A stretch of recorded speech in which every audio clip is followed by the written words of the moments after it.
Qué bueno que usted está con nosotros aquí en El Pique de Falú a través de Tiva TV. Recuerden que nos puede seguir a través de las redes sociales en Facebook, El Pique de Falú, ahí en Facebook. Usted dele, mire, like. En Twitter, @Luis Enrique Falú, y en YouTube, www.youtube.com/El Pique de Falú. Ahí son las redes sociales donde usted se puede comunicar con nosotros. Mira, ahí las tiene en pantalla. Estoy con la amiga Catherine Angueira, psicóloga social comunitaria, quien ha estado interesantemente planteando unos argumentos referentes a la situación con el alcalde suspendido de Guaynabo, Héctor O'Neill. Para comenzar, antes de ir al análisis profundo, ¿qué le parece la suspensión? Bueno, la suspensión es superior a permitir que renuncie. Vamos a ponerlo en esos términos. Yo soy de las pocas voces, si no la única voz, que exigía públicamente que no le permitieran renunciar. ¿Por qué? Porque si él hubiese renunciado, se limpiaba su récord legal, se iba para su casa por asuntos personales, ¿verdad? Esas cartitas famosas de 2 oraciones que estamos renunciando porque tengo asuntos personales que atender, o tengo que dedicarme a mi familia porque ahora quiero bregar con mis nietos, ¿verdad? Ese tipo de cartas de relaciones públicas. Él se hubiese ido para su casa y no hubiese habido un récord claro y contundente de que la razón por la cual no iba a estar sentado en la silla de la poltrona esa de Guaynabo era porque había una investigación corriendo de posiblemente de si se llegara a un tribunal en su día, porque estamos al principio de un largo camino. Si se lograra una convicción, pues entonces sí se estaría estableciendo récord. A usted lo vamos a suspender, lo pudieron haber destituido también. La ley le proveía la facultad al panel del FEI para, siguiendo el inciso C de lo que tiene que ver con la fase administrativa del procedimiento ante el panel del FEI de la UPAD, les permitía también haberlo destituido. Optaron por suspenderlo sumariamente. Eso implica que él ahora también puede revisar, puede ir ante el tribunal apelativo para solicitar una reconsideración, porque vivimos en la democracia y aquí yo tengo que ver la balanza de las cosas. Vivimos en una democracia donde todo ser humano tiene derecho al debido proceso de ley, es un derecho constitucional. Así que aquí no se pueden votar las personas así porque sí y no darle el debido proceso para entonces actuar y poder defenderse ante por cuáles son los cargos, por qué me están destituyendo, quiénes son la evidencia testifical, o sea, quiénes son las personas que van a declarar contra mí, cuál es la evidencia documental de los asuntos. Dicho eso, ahora va a haber 2 trámites, ¿verdad?, que están corriendo paralelas. Asunto que Nidia Coto Vives, la presidenta del panel del FEI, al principio, cuando se descubre lo que ha pasado ante el panel del FEI en diciembre, que ya se publicó, que fue que la alegada víctima decidió desistir de un trámite en la fase administrativa, habiendo tenido el panel del FEI ante su consideración supuestamente una declaración jurada, ellos optaron permitir que la víctima retirara eso. Ellos no tenían que optar por eso. De hecho, en una de las columnas que yo publiqué, cité una jurisprudencia que establece que para que una persona pueda retirar sus cargos, incluso en casos de violencia doméstica, es el tribunal que tiene que aprobar eso, no es más nadie, ¿entiende? Y entonces no es la víctima porque yo deseo retirar que entonces me van a dar la posibilidad de retirar los cargos, eso no es así. Si hay una inversión que se ha hecho, la posibilidad de que se haya cometido unos delitos que violentan la seguridad y la potestad del Estado, pues entonces habría que permitir que sea el tribunal. Así que Nidia Coto Vives, los paneles de ex jueces saben eso. Ellos aparentemente quisieron proteger la figura del alcalde en ese momento, asunto que hicieron. Ahora estamos, y entonces decían, no, porque eso fue en la fase administrativa. Sin embargo, ahora están corriendo los 2 paralelamente.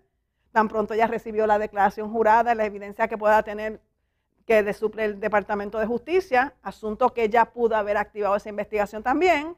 Pues entonces, ahora es que ahí están corriendo paralelamente la fase administrativa con la fase criminal. Pero tú sabes que, Falú, llevamos años advirtiendo que cuando hay una fase administrativa corriendo a la vez que la fase criminal, los abogados de defensa pueden usar la fase administrativa para conseguir acceso a la prueba testificada, a los testigos y a la prueba de documentos, ¿verdad? Así que es una forma de ellos prepararse para lo que viene para encima en la fase criminal. Así que vamos a ver qué es lo que va a estar planteando el licenciado Joaco Monserrate con respecto a eso.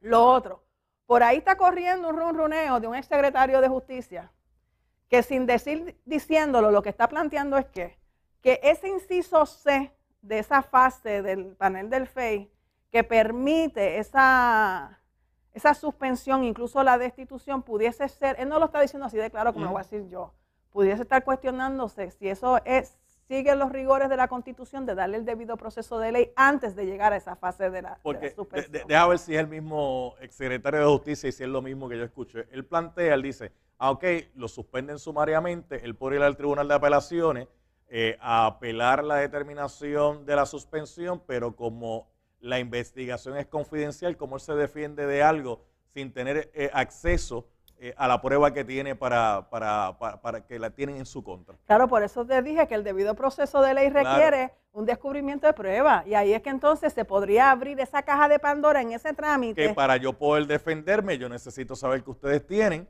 porque de qué otra forma me voy a defender. Y si eso va a correr más rápido, en principio, que en la fase criminal le estarían teniendo posiblemente que entregar la evidencia. Dicho eso, ¿verdad? ¿Cómo es que se va a manejar eso? Eso estará por verse. Todavía eso está en remojo, como quien dice, eso se está empezando a cocinar ahora.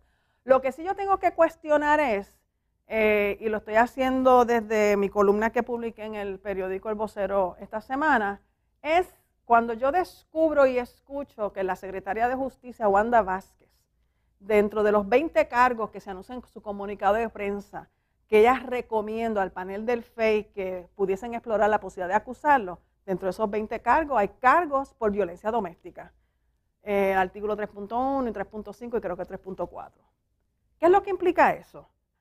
Al momento desconocemos de qué trata la prueba, asunto que acabo de hablar con la oficina del panel del FEI esta mañana y al mediodía, solicitando, y se lo expresé así al oficial de prensa de ella, y dice, miren, aquí hay un asunto que ya me está apestando a antidemocrático. Tanto la oficina de Procuraduría de las Mujeres como la Secretaría de Justicia y ahora el panel del FEI se escudan detrás de que todo es confidencial, convocan unas conferencias de prensa o emiten unos comunicados de prensa para decir el próximo paso que acaban de culminar. Por ejemplo, Departamento de Justicia, Wanda Vázquez dice, vamos a acusar, vamos a recomendar la posibilidad de que se acuse por esto, pero no nos da la prueba, no nos dice por qué es que yo entiendo que se debiera acusar de esto. Lo mismo pasó con la Oficina de Procuradora de las Mujeres. Yo he tocado base con las 3 agencias estas, solicitando acceso a por lo menos las querellas. En la Oficina de Procuradora de las Mujeres, la Procuradora interina reclama en un escrito que hay un anejo con los hallazgos. Yo solicité al oficial de prensa, Denis Pérez, que me diera acceso a esos hallazgos, porque yo no necesito el fundamento en derecho, yo conozco cuáles son los fundamentos en derecho, pues no me los quieren dar, porque dice que la investigación continúa. Pero entonces yo tengo que aceptar la conclusión de una procuradora, tengo que aceptar porque ella dice que hay que multar al municipio de Guaynabo en tantos miles de pesos, pero ¿por qué yo tengo que aceptar eso si no me están dando la información para yo aquilatar si ella está en lo correcto o no? Lo mismo Wanda Vázquez dice, hay tantos delitos que vamos a recomendar, no sabemos cuál es la prueba. Ahora, ayer la presidenta del panel del FEI dice, vamos a suspenderlo sumariamente. Pues yo me comuniqué con Luis de la Cruz, finalmente logré acceso para hablar hoy, y me dice, no, Catherine, es que todo ese expediente es confidencial hasta que se acabe. Y yo, bueno, pues entonces, si es confidencial, ¿qué hace la presidenta del panel del FEI? Hablando públicamente o emitiendo un comunicado de prensa diciendo que lo van a suspender. Eso debería ser confidencial también, ¿verdad? O es una cosa o es la otra, pero cuando les convienen, ellas están las 3 proyectando que finalmente estamos haciendo algo, pero no les podemos decir al país cuáles son nuestros fundamentos evidenciarios para decir que estamos haciendo algo. Y todo eso es porque al principio no hicieron nada. No hicieron nada. Que de hecho, y Zulma Rosario tampoco. Las 4 mujeres en posiciones claves en las agencias de ley y orden en Puerto Rico hicieron nada, ¿verdad? Y ahora se quieren cubrir aparentando que están haciendo algo sin dejarle saber al país. Cuando usted plantea que no hicieron nada, me imagino que se refiere al hecho de que un viernes el pueblo se desconectó de las noticias con el planteamiento que había que no había que investigar, y se levantó un lunes cuando el gobernador dio una instrucción que dijo, no, espérate un momentito, pónganse a investigar eso, y después que el gobernador le dio la instrucción es que aparecen ahora las investigaciones. Bueno, no hicieron nada porque desde que Wanda Vázquez era procuradora de las mujeres, no nos olvidemos que ella estaba de procuradora de las mujeres, ya había un caso corriendo, evidentemente, ante el Tribunal Federal contra el hijo de Héctor O'Neill, una demanda por hostigamiento sexual. Así que, ¿cómo es posible que la Oficina de la Procuradora de las Mujeres no tienen la división legal? Esas abogadas que le están pagando con contratos exorbitantes también, no les están exigiendo que todas las mañanas usted se va a abrir el calendario, el docket del Tribunal Federal y el local para ver qué demandas se están radicando que son públicas. Dejándome llevar por lo que usted está planteando. Son públicas. Dejándome llevar por lo que usted está planteando, y ahí lo utilizo para la base a mi pregunta. ¿Qué razón tendrían, si alguna, estas funcionarias para querer tirarle un toallazo al alcalde de Guaynabo? Pues no sabemos si que tuvieron que ver él en el ejercicio de su poder político, desconocemos. Porque ¿qué razón podrían tener? Bueno, porque es una figura de un cacique de la alta jerarquía del PNP hasta que llegó esta nueva generación, ¿verdad? Esta nueva cepa que está entrando ahora, que es la generación de Ricardo Rosselló, pero ante la otra generación, donde está Tomás Rivera Schatz y una gente que tenían el control amarrado de ese partido, hay una gente de mayor edad que responden a un liderato, a eso. No sabemos que si algo tuvo que hacer o qué influencia, si alguna, tuvo Héctor O'Neill en los nombramientos y designaciones de estas personas a sus puestos. Desconocemos. Lo que sí puedo decirte es que eso es mucha información, Luis Enrique Falú. Aquí, cuando se analiza esto, uno tiene que plantearse que estas mujeres todavía en su ejercicio del poder quieren poder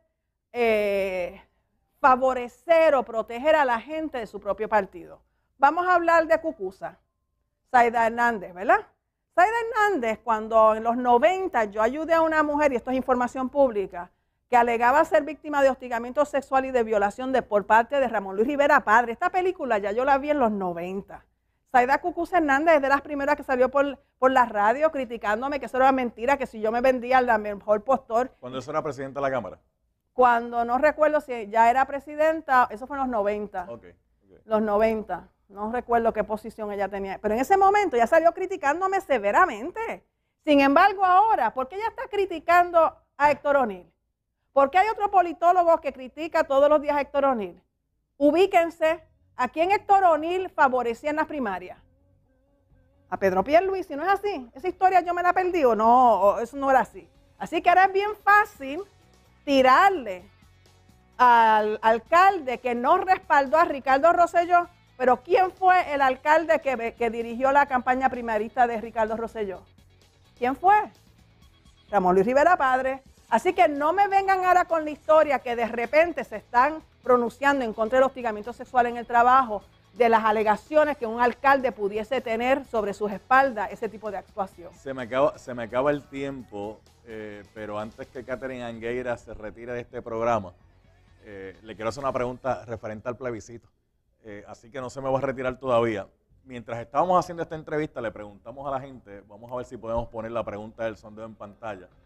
El alcalde de Guaynabo, Héctor O'Neill, ha sido suspendido sumariamente, pero le preguntamos a la gente si entienden que el alcalde de Guaynabo, Héctor O'Neill, debe renunciar al cargo, porque sigue siendo alcalde. Aquí lo que está suspendido sumariamente, en lo que la investigación corre o no corre. Vamos a ver los resultados, señor director. Ahí está la pregunta.